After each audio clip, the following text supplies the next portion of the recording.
वासुदेवाय ओम देवकी सुत गोविंद वासुदेव जगतपति देहिमेतनियम कृष्ण त्वाम अहम शरणम गतः। अथ श्रीशो महापुराण विद्येश्वर संहिता चतुर्थो अध्यायः। श्रवण कीर्तन और मनन, इन तीन साधनों की श्रेष्ठता का प्रतिपादन। ओम नमः शिवाय, ओम नमः शिवाय, ओम नमः शिवाय, ओम नमो भगवते वासुदेवाय ओम देवकी सुत गोविंद वासुदेव जगतपति देहिमेतनियम कृष्ण त्वाम अहम शरणम गतः। मुनयः ऊचु मननम कीदृशं ब्रह्मा श्रवणं चापि कीदृशं कीर्तनं वा कथं तस्य कीर्तये तद्यथा यथं। ब्रह्मोवाचो पूजापपेश गुणरूप विलास साम्नानां युक्ति प्रियेण मनसा परिशोधनं यतो तत्संततम मननमीश्वर दृष्टिलभ्यं सर्वेषु साधन वरेष्वपि मोक्ष मुख्यं। गीतात्मना श्रुतिपदेन चाभासयावा शंभु प्रताप गुण रूप विलास नाम्नाम्। वाचा स्फुटं तु रसवत् स्तनं यदस्य सत्कीर्तनं भवति साधन मात्र मध्यम। येनापि केन करणेन चाशाब्दपुञ्जं यत्र क्वचिच्छिव परं श्रवणेन्द्रियेण। स्त्रीकेलिवद् दृढतरं प्रणधीयते यत् तद्वै बुधाः श्रवणम् अत्र जगात् प्रसिद्धम्। सत्संगमेन भवति श्रवणं पुरस्तात् संकीर्तनं पशुपतेरथ तद्दृढं श्रातो। सर्वोत्तमं भवति तन्मननं तदन्ते सर्वं हि संभवति शंकर दृष्टिपाते। ओम नमः शिवाय, ओम नमः शिवाय, ओम नमः शिवाय, ओम नमो भगवते वासुदेवाय ओम देवकी सुत गोविंद वासुदेव जगतपते देहिमेतनियं कृष्ण त्वाम अहम शरणं गतः। सूतवाचो अस्मिन् साधन माहात्म्ये पुरावृत्तं मुनीश्वराः युष्मदर्धं प्रवक्ष्यामि शृणुध्वामवधानतः। पुरा मम गुरुर्व्यासः पाराशर्मुने सुतः तपश्चचारो सम्भ्रान्ताः सरस्वत्यास्तटे शुभे। गच्छन् यदृच्छया तत्र विमानेनार्करोचिषा सनत्कुमारो भगवान् ददर्श मम देशिकम्। ध्यानारूढ़ः प्रबुद्धोऽसौ ददर्श तमजात्मजं प्रणिपत्याय सम्भ्रान्तः परं कौतूहलं मुनिः। दत्त्वार्थमस्मै प्रददौ देवयोग्यं चाभिष्टरं प्रपन्ना प्राहितं प्रह्वम् अप्राहुर्गम्भीरया गिरा। सनत कुमार उवाचो सत्यं वस्तु मुने दध्याः साक्षात् करणगोचरा वसः शिवोऽथ सहायोऽत्र तपश्चरसि किंकृतेः। एवं मुक्तः कुमारेण प्रोवाच स्वासयं मुनिः धर्मार्थ काम मोक्षाश्च वेद मार्गे कृतादराः। बहुधा स्थापिता लोके मया त्वत्कृपया तथा एवं भूतस्य मेप्येयं गुरुभूतस्य सर्वतः। मुक्ति साधनकं ज्ञानं नोदेति परमाद्भुतं तपश्चरामि मुक्त्यर्थं न जाने तत्र कारणम्। इत्थं कुमारो भगवान् व्यासेन मुनिनार्थितः समर्थः प्राह विप्रेन्द्रा निश्चयं मुक्ति कारणम्। श्रवणं कीर्तनं शम्भोर्मननं च महत्तरं त्रयं साधनयुक्तं च विद्यते देवसम्मतम्। पुराहि मथ सम्भ्रान्तो हन्य साधन सम्भ्रमः अचले मंदरे शैले तपश्चरणमाचरम्। ओम नमः शिवाय, ओम नमः शिवाय, ओम नमः शिवाय। शिवाज्ञया ततः प्राप्तो भगवान् नन्दिकेश्वरः सामे दयालुर्भगवानो सर्वसाक्षी गणेश्वरः। उवाच मह्यं सस्नेहं मुक्तिसाधनमुत्तमं श्रवणं कीर्तनं शम्भोर्मननं वेदसम्मतम्। त्रिकं च साधनं मुक्ते शिवेन मम भासितं श्रवणादि त्रिकं ब्रह्मन् कुरुष्वेति मुहुर्मुहुः। एवं मुक्त्वा ततो व्यासं सानुगो विधिनन्दनः जगाम स्वाभिमानेन पदं परं शोभनम्। एवं मुक्तं समानेन पूर्ववृत्तान्तमुत्तमं ऋषयः ऊचु श्रवणादि त्रयं सूतो मुक्तयूपास्त्वयैरतिः। श्रवणादित्रिके सक्तः किं कृत्वा मुच्यते जनः अयत्नेनैव मुक्तिः स्यात् कर्मणा केन हेतुना। ओम नमः शिवाय। ओम नमः शिवाय। इति श्री शिव महापुराणे प्रथमायाम विद्वेश्वर संहितायाम साधन साध्य खंडे चतुर्थो अध्यायः। इस प्रकार श्री शिव महापुराण के अंतर्गत प्रथम विद्वेश्वर संहिता के साध्य साधन खंड में चौथा अध्याय पूर्ण हुआ। ओम नमः शिवाय। अब इसका हिंदी अर्थ पाठ करते हैं। ओम नमः शिवाय। ओम नमः शिवाय। ओम नमः शिवाय। ओम नमः शिवाय। आज श्री शिव महापुराण विद्वेश्वर संहिता चतुर्थो अध्यायः। श्रवण, कीर्तन और मनन, इन तीन साधनों की श्रेष्ठता का प्रतिपादन। मुनिगण बोले, हे ब्राह्मण, मनन कैसा होता है, श्रवण का स्वरूप कैसा है और उनका कीर्तन कैसे किया जाता है, यथार्थ रूप में आप वर्णन करने की कृपा करें। ब्रह्मा जी बोले, हे मुनियों, भगवान शंकर की पूजा, उनके नामों का जप तथा उनके गुण, रूप, विलास और नामों का युक्ति परायण चित्त से जो निरंतर परिशोधन या चिंतन होता है, उसी को मनन कहा जाता है। वह महेश्वर की कृपा दृष्टि से ही उपलब्ध होता है। वह समस्त श्रेष्ठ साधनों में प्रमुखतम है।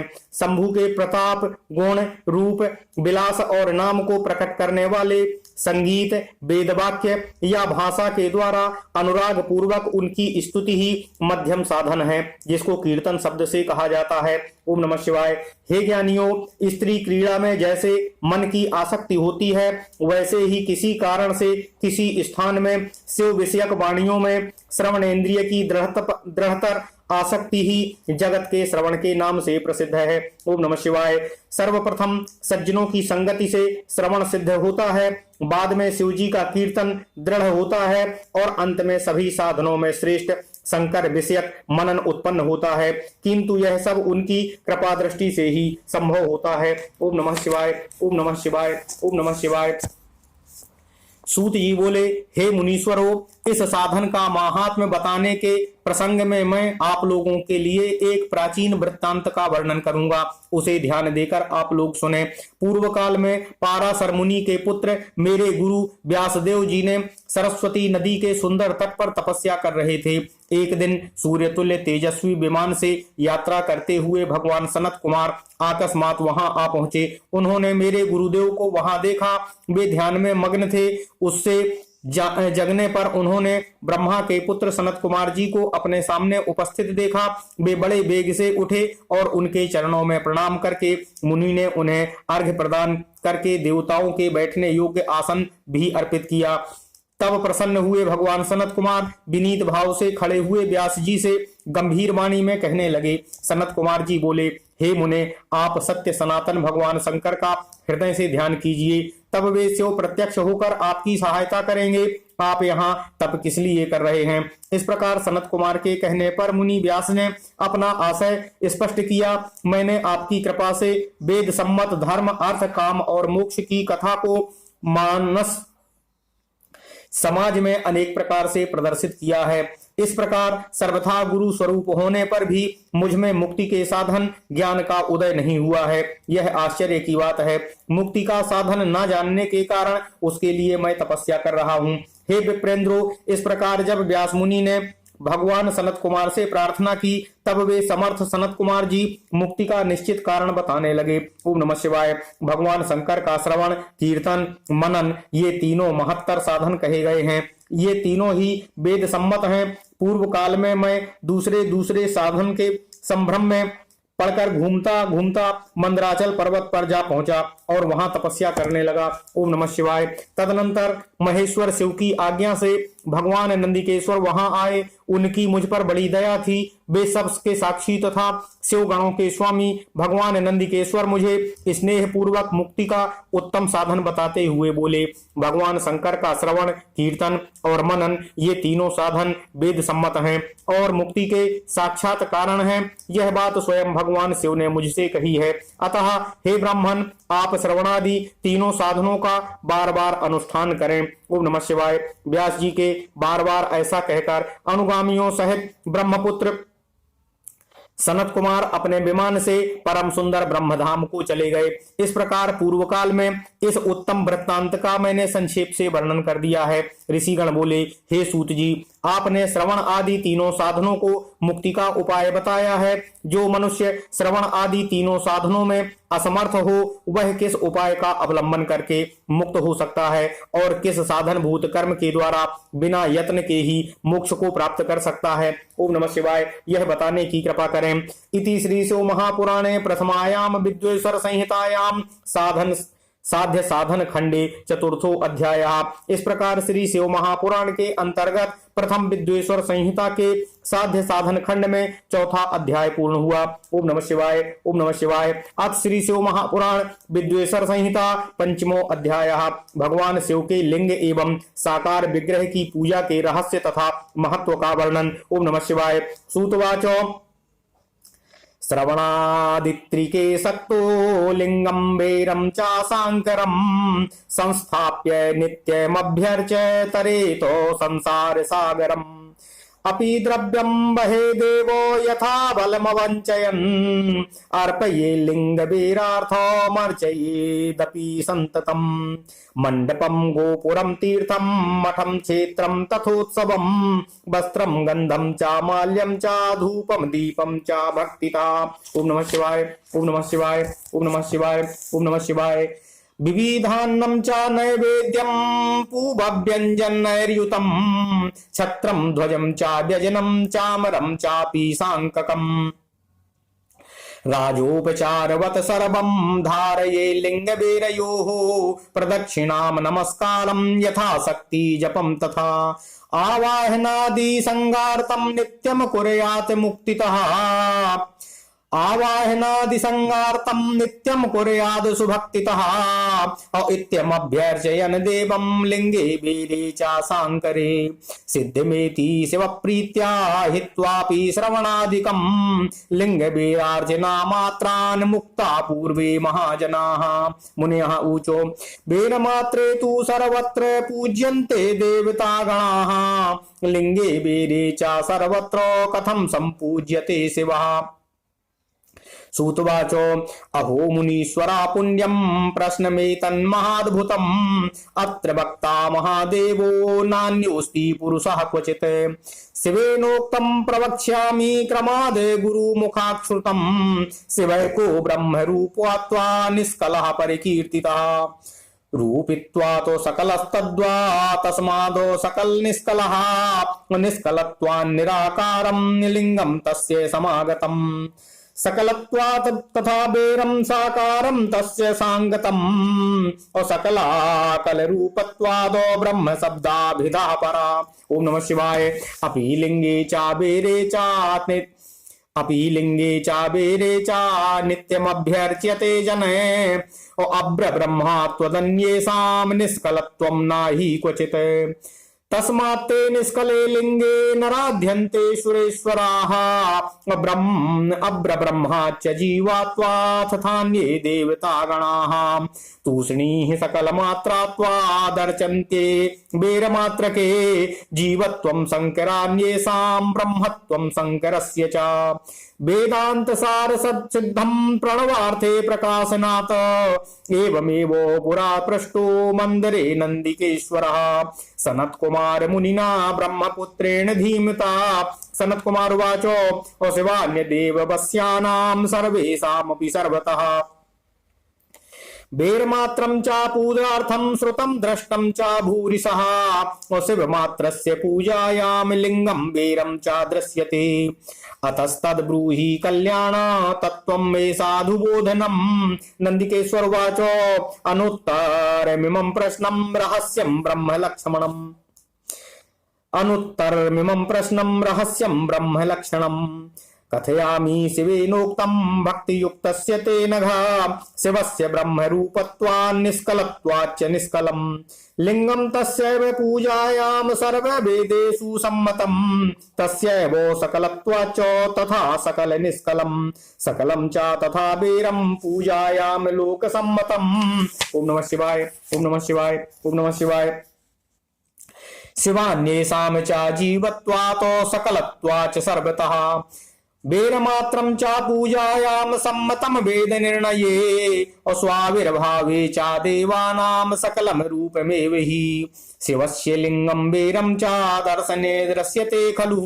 सनत्कुमार उवाच उक्तं त्वया महाभागो लिंगवीरो प्रचारणम् शिवस्य च तदन्येषां विभज्य परमार्थतः तस्मात् तदेव परमं लिंगं वेरादि संभवम् श्रोतुमिच्छामि योगीन्द्र लिंगाविर्भाव लक्ष्मणम्। नंदिकेश्वर उवाच शृणु वत्सो अभवत् प्रीत्याः वक्ष्यामि परमार्थतः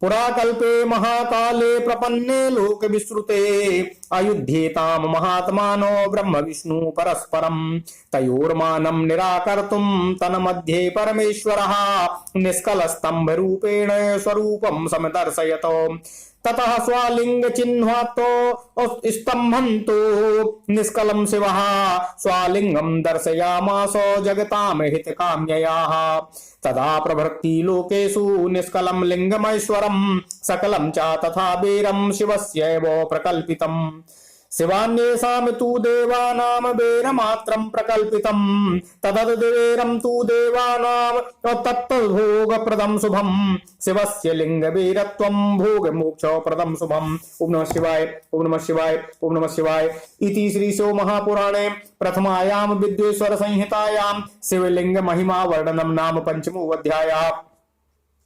इस प्रकार श्री शिव महापुराण के अंतर्गत प्रथम वेदेश्वर संहिता में शिवलिंग की महिमा का वर्णन नामक 5वां अध्याय पूर्ण हुआ। ओम नमः शिवाय ओम नमः शिवाय ओम नमः शिवाय। अब हिंदी अर्थ का पाठ। ओम नमः शिवाय ओम नमः शिवाय।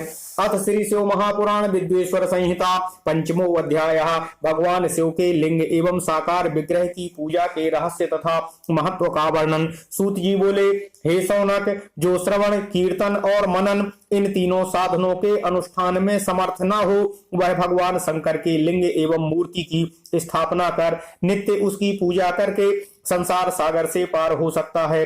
छल न करते हुए अपनी शक्ति के अनुसार धन राशि ले जाए और उसे शिवलिंग अथवा शिव मूर्ति की सेवा के लिए अर्पित कर दे।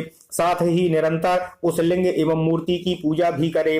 उसके लिए भक्ति भाव से मंडप, गोपुर, तीर्थ, मठ एवं क्षेत्र की स्थापना करे तथा उत्सव करे और वस्त्र, गंध, पुष्प, धूप, दीप तथा मालपुआ आदि व्यंजनों से ओम नमः शिवाय ओम नमः शिवाय आदि व्यंजनों से युक्त भांति भांति के भक्ष्य भोज्य अन्न नैवेद्य के रूप में समर्पित करे। छत्र, ध्वजा, व्यजन, चामर तथा अन्य अंगों सहित राजोपचार की भांति सब वस्तुएं भगवान शिव के लिंग एवं मूर्ति पर चढ़ाए। प्रदक्षिणा, नमस्कार तथा यथाशक्ति जप करे। आवाहन से लेकर विसर्जन तक सारा कार्य प्रतिदिन भक्तिभाव से संपन्न करे। इस प्रकार शिवलिंग अथवा शिव मूर्ति में भगवान शंकर की पूजा करने वाला पुरुष श्रवण आदि साधनों का अनुष्ठान ना करे तो भी भगवान शिव की प्रसन्नता से सिद्धि को प्राप्त कर लेता है। पहले के बहुत से महात्मा पुरुष लिंग तथा शिव मूर्ति की पूजा करने मात्र से ही भव बंधन से मुक्त हो चुके हैं। ओम नमः शिवाय। ऋषिगण बोले, मूर्ति में ही सर्वत्र देवताओं की पूजा होती है, परंतु भगवान शिव की पूजा सब जगह मूर्ति में और लिंग में भी क्यों की जाती है?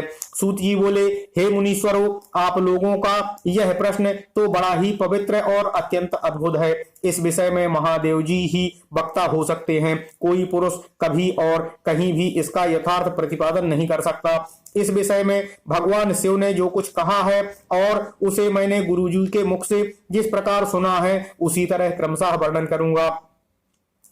एकमात्र भगवान शिव ही ब्रह्म रूप होने के कारण निष्कल निराकार कहे गए हैं।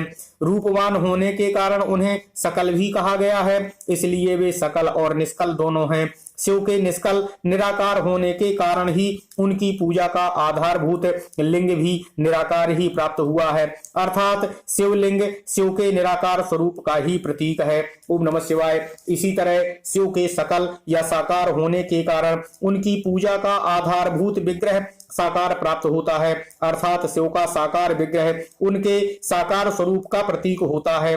सकल और अकल समस्त अंग आकार सहित साकार और अंग आकार से सर्वथा रहित निराकार होने से ही वे ब्रह्म शब्द से कहे जाने वाले परमात्मा हैं। ओम नमः शिवाय। यही कारण है कि सब लोग लिंग निराकार और मूर्ति साकार दोनों में ही भगवान शिव की पूजा करते हैं। शिव से भिन्न जो देवता हैं वे साक्षात ब्रह्म नहीं हैं, इसलिए कहीं भी उनके लिए निराकार लिंग नहीं उपलब्ध होता है। ओम नमः शिवाय। अतः सुरेश्वर, इंद्र, ब्रह्मा आदि देवगण भी निष्कल लिंग में भी पूजित नहीं होते हैं। सभी देवगण ब्रह्म न होने से अपितु सगुण जीव होने के कारण केवल मूर्ति में ही पूजे जाते हैं। शंकर के अतिरिक्त अन्य देवों का जीवत्व और सदाशिव का ब्रह्मत्व वेदों के सारभूत उपनिषदों से सिद्ध होता है। वहां प्रणव ओंकार के तत्व रूप में भगवान शिव का ही प्रतिपादन किया गया है। इस प्रकार पूर्व में मंदराचल पर्वत पर ज्ञानवान ब्रह्मपुत्र सनत कुमार मुनि ने नंदिकेश्वर से प्रश्न किया था। सनत कुमार बोले, हे भगवान, शिव के अतिरिक्त उनके बस में रहने वाले जो अन्य देवता हैं उन सब की पूजा के लिए सर्वत्र प्रायः बेर मूर्ति मात्र ही अधिक संख्या में देखा और सुना जाता है। केवल भगवान शिव की ही पूजा में लिंग और बेर दोनों का उपयोग देखने में आता है। अतः हे कल्याणमय नंदिकेश्वर, इस विषय में जो तत्व की बात हो उसे मुझे इस प्रकार से बतलाएं जिससे अच्छी तरह समझ में आ जाए। ओम नमः शिवाय। नंदिकेश्वर बोले, हे निष्पाप ब्रह्म कुमार, हम जैसे लोगों के द्वारा आपके इस प्रश्न का कोई उत्तर नहीं दिया जा सकता है, क्योंकि यह गोपनीय विषय है और लिंग साक्षात ब्रह्म का प्रतीक है। इस विषय में भगवान शिव ने जो कुछ बताया है उसे मैं आप शिव भक्त के समक्ष कहता हूँ। भगवान शिव ब्रह्म स्वरूप और निष्कल निराकार हैं, इसलिए उन्हीं की पूजा में निष्कल लिंग का उपयोग होता है। संपूर्ण देवों का यही मत है, वे ही सकल हैं। इस प्रकार वे निराकार तथा साकार दोनों रूपों में उपस्थित हैं। भगवान शंकर निष्कल निराकार होते हुए भी कलाओं से युक्त हैं, इसलिए उनकी साकार रूप में प्रतिमा पूजा भी लोक सम्मत है। ओम नमः शिवाय। ओम नमः शिवाय। ओम नमः शिवाय। शंकर के अतिरिक्त अन्य देवताओं में जीवत्व तथा सगुणत्व होने के कारण वेद के मत में उनकी मूर्ति मात्र में ही पूजा मान्य है। इस प्रकार उन देवताओं के आविर्भाव के समय उनका समग्र आकार रूप प्रकट होता है, जबकि भगवान सदाशिव के दर्शन में साकार और निराकार ज्योति रूप दोनों ही प्राप्ति होती है। ओम नमः शिवाय। सनत कुमार बोले, हे महाभाग, आपने भगवान शिव तथा दूसरे देवताओं के पूजन में लिंग और बेर के प्रचार का जो रहस्य विभाग पूर्वक बताया है वह यथार्थ है, इसलिए लिंग और बेर की आदि उत्पत्ति का जो उत्तम वृत्तांत है उसी को मैं इस समय सुनना चाहता हूँ। हे योगींद्र, लिंग के प्राकट्य का रहस्य सूचित करने वाला प्रसंग मुझे सुनाने की कृपा करें। नंदिकेश्वर बोले, हे वत्स, आपके प्रति प्रीति के कारण मैं यथार्थ रूप से वर्णन करता हूँ, सुनिए। लोक विख्यात पूर्व कल्प के बहुत दिन व्यतीत हो जाने पर एक समय महात्मा ब्रह्मा और विष्णु परस्पर लड़ने लगे। उन दोनों के अभिमान को मिटाने के लिए त्रिगुणातीत परमेश्वर ने उनके मध्य में निष्कल स्तंभ के रूप में अपना स्वरूप प्रकट किया। जगत का कल्याण करने की इच्छा से उस स्तंभ से निराकार परमेश्वर शिव ने अपने लिंग चिन्ह के कारण लिंग का आविर्भाव किया। ओम नमः शिवाय। उसी समय से लोक में परमेश्वर शंकर के निर्गुण लिंग और सगुण मूर्ति की पूजा प्रचलित हुई है। शिव के अतिरिक्त अन्य देवों की मूर्ति मात्र की ही प्रकल्पना हुई है। वे देव प्रतिमाएं पूजित हो नियत शुभ कल्याण को देने वाली हुई और शिव का लिंग तथा उनकी प्रतिमा दोनों ही भोग और मोक्ष को देने वाले हुए। ओम नमः शिवाय। ओम नमः शिवाय। इति श्री शिव महापुराणे प्रथमायाम विद्वेश्वर संहितायाम शिवलिंग महिमा वर्णनम नाम पंचमो अध्याय। इस प्रकार श्री शिव महापुराण के अंतर्गत प्रथम विद्वेश्वर संहिता में शिवलिंग की महिमा का वर्णन नामक 5वां अध्याय पूर्ण हुआ। ओम नमः शिवाय। ओम नमः शिवाय। ओम नमः शिवाय। ओम नमो भगवते वासुदेवाय। ओम देवकी सुत गोविंद वासुदेव जगतपते देहि में तन्यम कृष्ण त्वाम अहम शरणम गतः। ओम नमः शिवाय।